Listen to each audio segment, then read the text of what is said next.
berjumpa kembali dalam Renungan Harian Provinsi MSC Indonesia, edisi hari Rabu 19 Oktober 2022. Saudara-saudari yang terkasih, surat Paulus kepada jemaat di Efesus mengingatkan kita sebagai ahli waris dari perjanjian kasih karunia Allah kepada umat manusia. Karena sebagai ahli waris, kita diberi kuasa dan kewenangan sekaligus peran untuk mewartakan hikmat Allah bagi sesama. Pewartaan hikmat itu ditujukan kepada baik itu pemerintah, masyarakat, kepada kawan atau sahabat, ataupun kepada lawan kita. Supaya apa? Supaya kita semua yang telah menerima hikmat dan kebijaksanaan ilahi dapat dengan sendirinya mewartakan, saling menyampaikan, meneguhkan, dan itu semua membawa kita menuju kepada Allah sendiri sebagai puncak keselamatan kita. Oleh sebab itu, dalam menyampaikan segala hal itu dibutuhkan keberanian dan kesetiaan dalam sikap dan tindakan hidup kita, supaya ajaran iman itu menjadi nyata, sehingga kita pun sebagai orang-orang yang percaya kepadanya dapat dinyatakan siap sedia melakukan apa yang telah Tuhan sampaikan atau janjikan kepada kita dalam pewartaan itu. Saudara-saudari yang dikasihi Tuhan, dalam Injil Lukas bab 12 ayat 39 sampai 48, kita diumpamakan sebagai hamba yang harus siap sedia melaksanakan pekerjaan-pekerjaan yang Tuhan berikan. Artinya apa?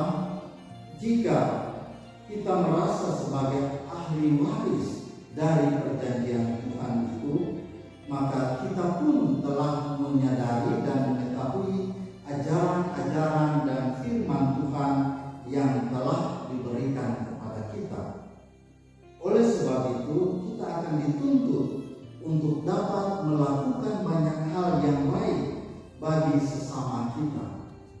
Semakin banyak tugas yang diberikan kepada kita, atau semakin banyak pengetahuan dalam ajaran-ajaran iman kita, maka semakin besar pula tuntutan terhadap tugas dan tanggung jawab yang harus diminta dari kita.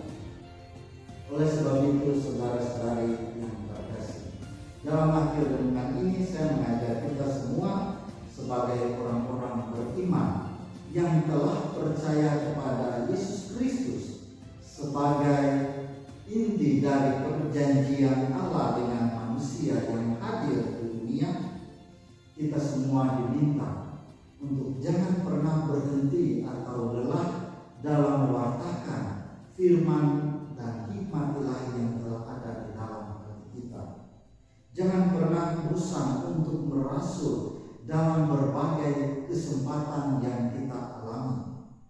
Jangan pernah berhenti akan suatu pekerjaan baik yang telah Tuhan wariskan kepada kita sebagai putra-putri ilahinya.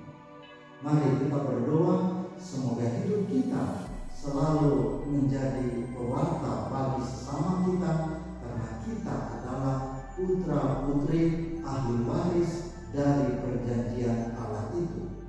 Suatu kelak kita dituntut, kita dipertanyakan tentang tugas dan tanggung jawab peran kita karena iman yang telah kita miliki sebagai konsekuensi dari tugas dan tanggung jawab yang harus kita wartakan bersama pada sesama kita. Semoga lewat perbuatan kita, lewat cinta kasih, lewat kesaksian hidup beriman kita, lewat cara-cara hidup menggereja kita, semakin banyak orang menuju kepada Allah yang kita imani bersama. Semoga